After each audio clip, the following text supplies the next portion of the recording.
자, 이어서 추가 설명 좀 드리면 임플란트 기구가 있습니다. 자, 임플란트 수술에 사용되는 드릴, 드라이버, 마운트 등 골 조직과 직접 접촉함으로 당연히 이건 고위험 기구입니다. 너무나 잘 아시겠지만. 자, 임플란트 기구는 대부분 포장이 멸균 상태에서 개봉해서 사용하고 재사용이 가능한 기구는 매번 완전 멸균이 필수입니다. 자, 임플란트 수술 중에 멸균 상태가 깨지면 신입 실패와도 직결이 될 수가 있기 때문에 크게 유념하셔야 된다라는 것을 말씀을 드릴게요. 자, 그 다음 준위험 기구가 있습니다. 자, 점막이나 손상된 피부에는 닿지만 관통하지는 않는 기구를 준위험 기구다라는 겁니다. 자, 뚫고 들어가지 않는 기구라고 보시면 되는데요. 자, 대표적으로 미러, 인상용 트레이, 사진용 리트랙터, 그리고 구강 카메라. 이제 요즘은 구강 내 병원에 카메라가 많죠. 카메라, 러버댐 클램프,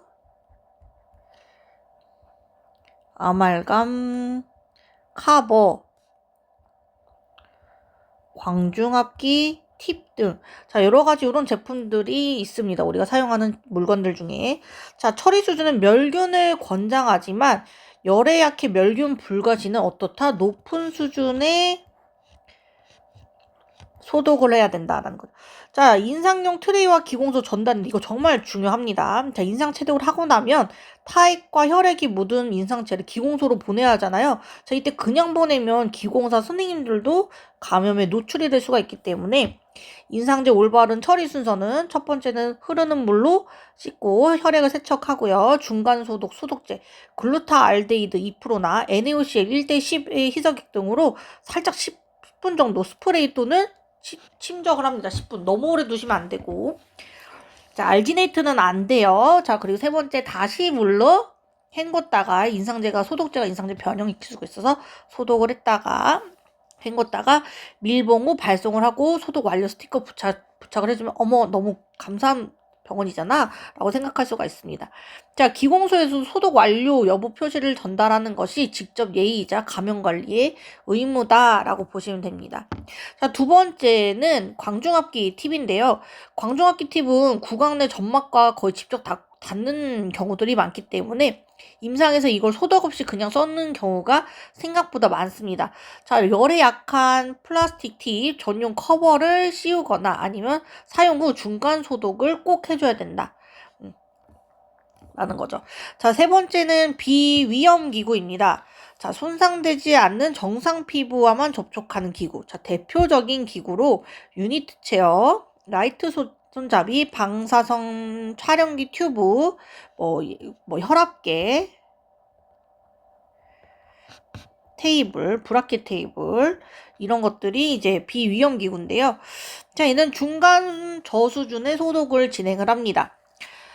자, 비위험 기구라고 해서 소독을 소홀히 하면 된다, 안 된다? 안 된다라는 겁니다. 특히 라이트 손잡이, 헤드레스트, 에어 시린지 손잡이는 장갑이 낀 중에도 진료 중에 계속 손이 닿는 부분이기 때문에 임상에서 많이 쓰는 두 가지 방법이 있습니다. 첫 번째는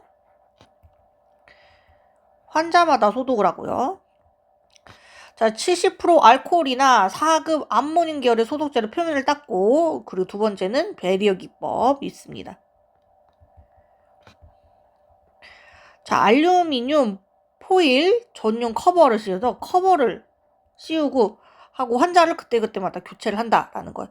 자, 버리어 기법은 시간 절약에 유리하고 기구 표면에 손상도 없어서 최근에 임상 선호도가 좀 높은 편이라고 보시면 되는데요. 자, 방사선 촬영 시 구강 내 필름 센서는 점막과 접촉함으로 준위험 기구로 분류가 됩니다. 자, 그래서 포스토 플레이트 디지털 센서 전용 커버를 씌워서 꼭 사용해줘야 된다라는 거 아시겠죠? 잘 알고 계셔야 됩니다. 자, 그래서 스폴딩 분류 암기하면 고위험, 준위험, 비위험. 고위험은 뚫리고 준위험은 닫고 비위험은 겉만 닿는다. 자, 고위험 무조건 멸균이고 준위험 기면 멸균 권장 또는 높은 수준의 소독제를 닿아야 되고 겉만 닿는 피부는 중간이나 저수준으로 진행을 한다 라는 거예요. 자, 고위험기구는 고급 VRP 대우를 해줘서 멸균을 해야 되고, 비위험기는 편하게 소독을 해준다. 이렇게 생각하시면 좋겠습니다. 자, 멸균 프로세스 워크플로우 5단계가 있어요. 자, 기구가 고위험으로 분류됐어요. 그럼 어떤 과정을 거쳐야 될까? 한번 생각을 해보면 됩니다. 자, 단순히 멸균기에 집어넣으면 끝이 아니다. 라는 거예요. 5단계를 워크플로우를 반드시 지켜야 된다. 라는 겁니다. 자, 첫 번째는 회수예요. 자, 사용한 기구는 즉시 회수를 합니다. 왜 즉시냐면요. 혈액이나 타액이 기구에 묻어서 건조되면 나중에 세척이 훨씬 어려워져요. 자, 말라붙은 유기물 위에는 멸균 증기가 침투할 수가 없기 때문에 자, 임상에서 사용한 기구를 효소 세척액에 담가 놓는 방법들을 많이 사용하는데요. 특히 혈액이 많이 묻은 수술기구는 즉시 효소 용액에 담그면 유기물 분해가 훨씬 쉬워집니다. 자, 뭐 때문이다? 유기물 때문에 쉬워집니다. 자, 그래서 기구를 담가놓은 용기에 반드시 뚜껑을 덮어서 에어로졸을 방지를 해줘야 된다라는 것을 좀 알고 계시면 좋겠습니다. 자, 두 번째는 세척입니다. 세척. 자, 요게 사실 중요한데 가장 중요한 전처리 단계인데요. 자, 여기서 잠깐 이 단계가 사실상 멸균의 성패를 좌우하는 핵심이에요. 특히 세척이. 자, 절대 원칙, 유기물, 혈액, 타액, 조직 찌꺼기가 남아있으면 제거해야 된다. 자, 왜냐면 여기 주의 보셨죠? 유기물이 남아있으면 멸균 증기가 침투하지 못해서 멸균이 된다, 안 된다? 안 된다라는 거예요. 자, 그러니까 기구 표면에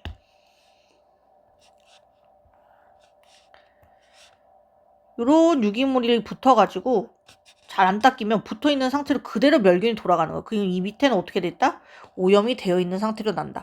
그래서 멸균 증기가 이 밑에 통과하지 못해서 그 아래로 전달하지 못하기 때문에 세척이 불완전하면 멸균된 척만 하는 가짜 멸균이 됩니다. 자, 그래서 세척 방법에 3가지가 있는데요. 첫 번째는 초음파 세척기를 사용을 합니다. 자, 임상에서 가장 권장하는 거고요. 자, 이 초음파의 진동이 기구의 틈새의 미세 오염물까지 제거를 합니다. 의료진이 손으로 직접 세척하지 않아도 되고 자상사고, 찔리는 사고 위험도가 적고 세척액에 적절한 효소 세척제를 첨가하면 깔끔하게 제거가 된다라는 거고요. 두 번째는 기계 세척기가 있어요. 우리 식기세척기처럼 자동으로 세척과 열소독까지 진행하지만 고가이고 가장 안정적이고 효율적이죠. 자, 세 번째는 우리가 직접 하는 손설거지, 수동세척, 세척이 있습니다. 자, 불가피할 때만 긴 소를 사용하고 반드시 장갑, 마스크, 보안경을 착용하고 에어로졸 발생을 막기 위해서 물속에서 문질러서 세척을 하고 세척 쪽 위에서 솔질하면 오염 물질이 사방팔방으로 튈 수 있다라는 것을 잘 알고 계셔야 됩니다. 자, 그래서 세척을 잘했어요. 그 다음에 세 번째 문제 건조 및 포장이에요. 자, 세척이 완료된 기구는 완전 건조예요. 멸균용 파우치에 넣어서 밀봉을 합니다. 자, 포장지 확인 필수사항인데요. 크리미컬 인디케이터나 바이오로지컬 인디케이터. 그래서 어쨌든 멸균용 확인 테이프를 붙이는데요. 화학적 지시제라고 합니다. 이걸. 자, 파우치의 겉면에 특수 테이프가 된 인쇄 패턴인데요. 멸균 온도, 압력, 증기에 따라서 색이 변해요. 뭐 어떤 색, 우리가 제일 많이 본 게 아마 검정색이고, 이렇게 색이 변하는데, 예를 들어서 연갈색인데 진한 갈색이나 검정으로 변하면 멸균이 됐다. 단지 멸균 조건에 노출됐다라는 표시고요. 바이오로지컬 인디케이터라는 제품이 있는데, 자, 얘는 내열성이 강한 세균, 아포를 담은 앰플인데요. 멸균 후 배양했을 때 세균이 사라지지 않으면 멸균이 성공한 거고, 진정한 멸균 확인 방법이다라는 거. 자, 임상에서는 주 1회 정도 하시면 되는데, 보통은 케미컬 인디케이터를 많이 합니다. 왜냐면 그게 비용이 제일 저렴하고, 제일 손쉽게 할 수 있는 방법이기 때문에, 라고 보시면 됩니다. 자, 네 번째는 멸균입니다. 자, 드디어 멸균기 안으로 입성합니다.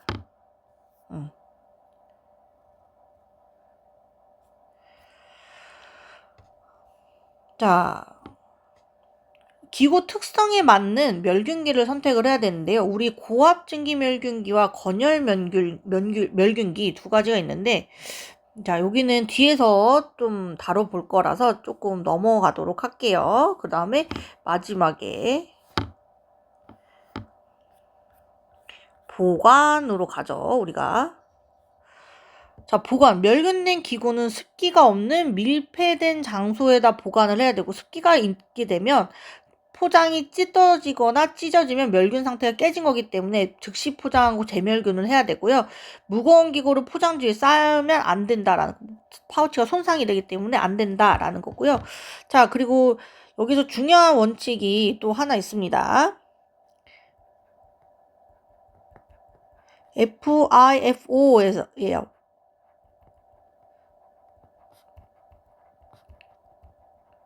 first in, first out. 자, 먼저 멸균된 것부터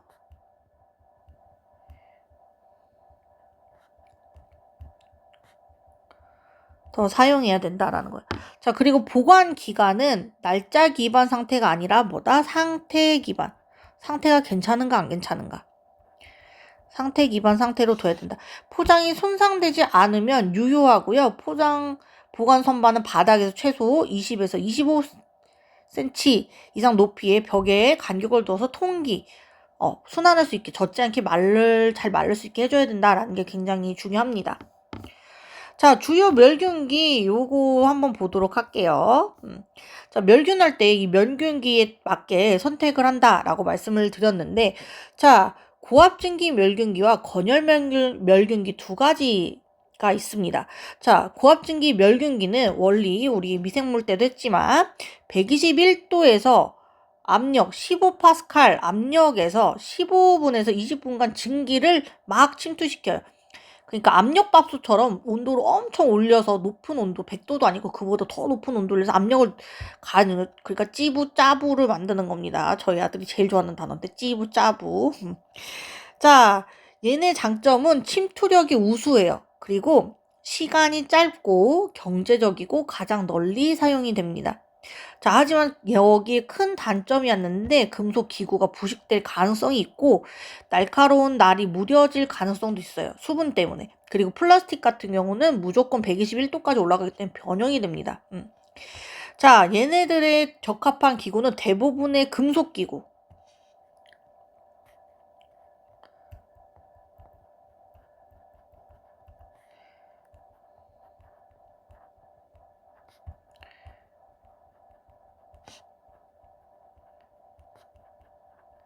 포장 가능한 기구들이 여기에 해당이 됩니다. 자, 두 번째는 건열 멸균기죠. 고압증기 멸균, 건열 멸균.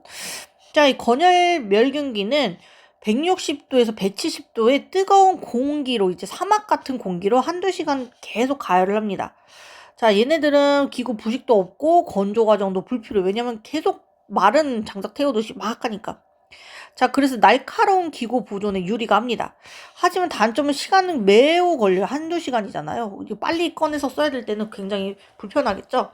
자, 그리고 고온에 약한 재질은 절대 사용 불가해요. 핸드피스, 뭐 플라스틱. 그래서 얘네 가능한 거는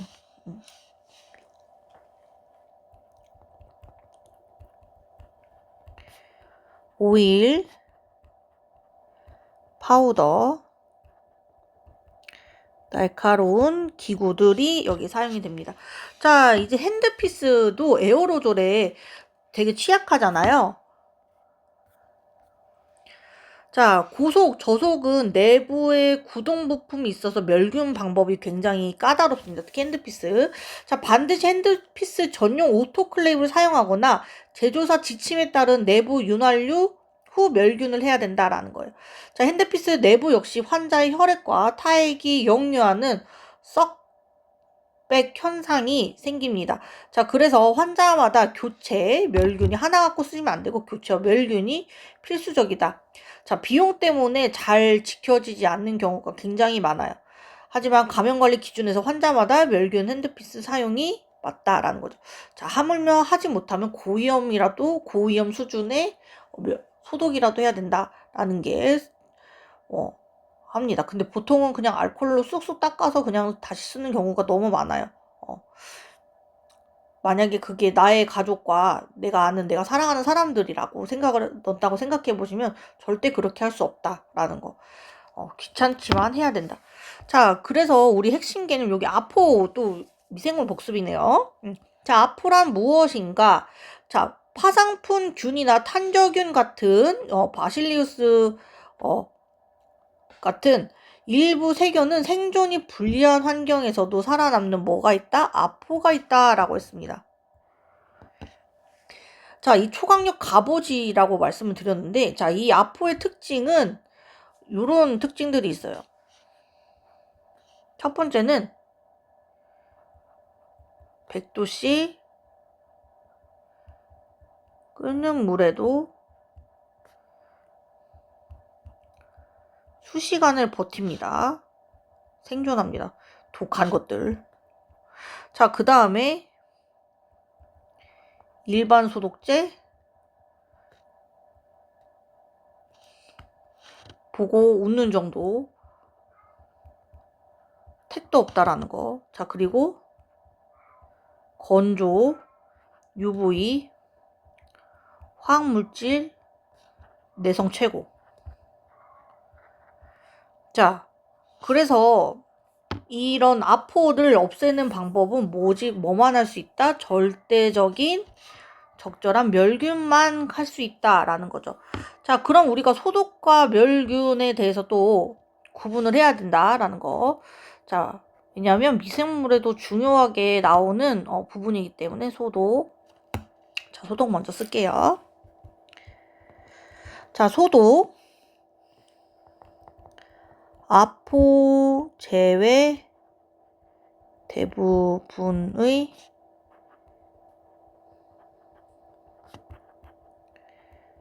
물 제거.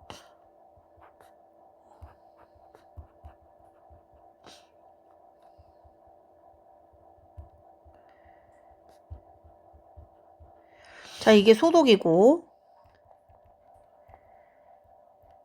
멸균,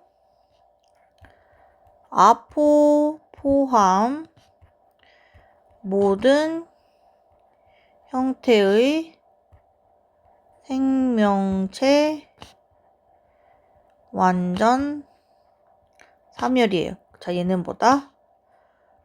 완전 무균 상태입니다.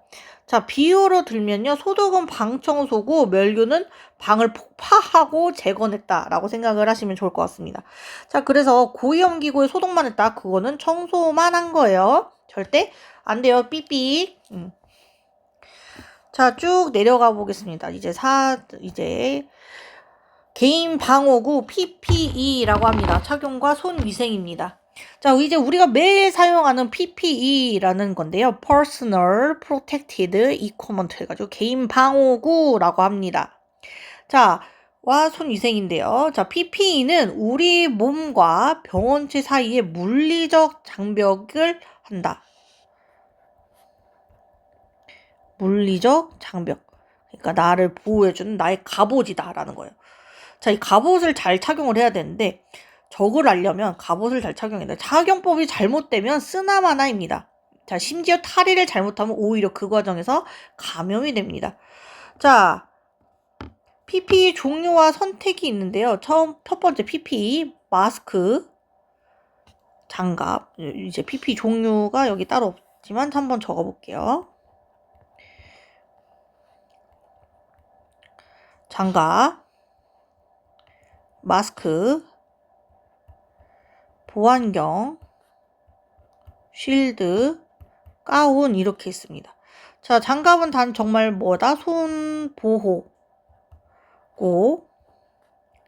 비말, 에어로졸 차단, 눈 점막 보호하죠. 쉴드는. 그 다음에 의복을 보호합니다. 자, 뭐 장갑 같은 경우는 라텍스 알레르기 주의가 있을 수도 있지만 니트릴 장갑 쓸 수도 있고요. 자, 마스크 같은 경우는 수술용 마스크나 에어로졸 실드는 95를 쓸 수도 있고. 자, 눈점막 할 때 쉴드는 스케일링이나 수술할 때 피가 튀거나 하면 써야 되겠고요. 자, 가운 같은 경우는 일회용 또는 재사용 후 세탁 후 재사용한다라는 건 잘 알고 계실 겁니다. 자, 마스크 같은 경우는 코로나 이후 95 착용이 많이 하잖아요. 그래서 근데 이제 밀착하게 잘 착용을 해야 된다라는 것 굉장히 중요하게 보셔야 되고요. 일단 착용 순서 볼게요. 자, 가운 순서가 중요합니다. 가운, 마스크, 보호안경, 장갑, 가마 보장, 가마 보장. 자, 우리 21세기 대군 부인 나오는 그 변호사 멋있죠? 가마 타고 다니잖아요. 그쵸? 멋있는 남자 얘기니까 갑자기 말이 빨라지고. 네, 가마 보장. 자, 가운을 입고 마스크를 쓰고 보안경을 올리고 장갑 끼고. 자, 각 단계 주의사항이 있습니다. 자, 가운은 완전히 앞에 닫히도록 손목까지 오도록 착용을 합니다. 자, 마스크 같은 경우는 코 클립을 꼭 코를 눌러서 코에 맞게 밀착을 시켜야 되고요. 자, 보안경은 측면도 보호되는 프로텍트 쉴드, 옆에 얼굴 다 감싸주는 타입이 권장됩니다. 안경에 착용하는 오버글래스 타입도 있는데, 자, 내 얼굴은 소중하니까요. 다 덮어주셔야 된다라는 겁니다. 자, 그리고 마지막에 장갑입니다. 장갑은 소매 끝을 이렇게 덮도록 착용합니다. 피부 노출 절대 된다, 안 된다? 안 된다라는 겁니다. 자, 탈의 순서예요. 자, 이번엔 탈의 순서. 약간 착용 순서. 자, 저희 집 고양이가 아주 시끄럽게 울고 있어요. 배가 고픈가? 공부해야 돼. 자, 가장 착용보다 훨씬 더 중요하고요. 시험에도 더 자주 나옵니다. 자, 얘네들은 장갑, 보안경, 가운, 마스크입니다. 자, 그래서 얘도 앞에 보면 장보고 가마. 엄마가 장보고 갈게. 그래서 장보 가마. 장갑 먼저, 보안경, 가운, 마스크 마지막입니다.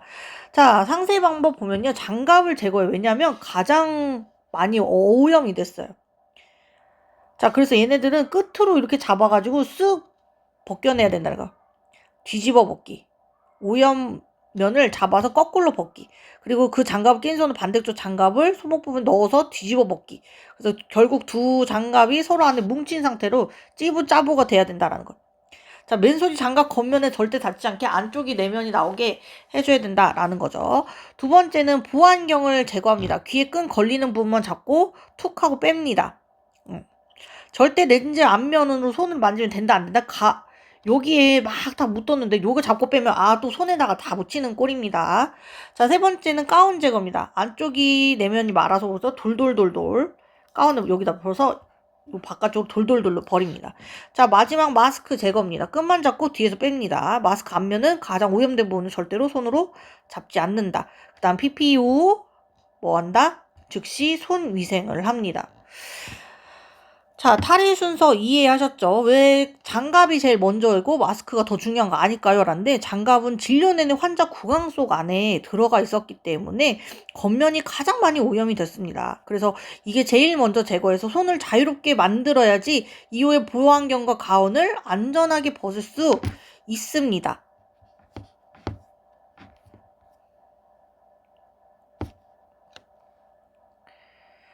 자, 그리고 마스크를 제일 마지막에 벗는 이유는 마스크를 벗는 순간 입자가 날아갈 수가 있고 마지막에 내 기도를 보호해야 하기 때문에 마스크를 제일 마지막에 벗습니다. 자, 손 위생부터는 다음 시간에 할 거고요.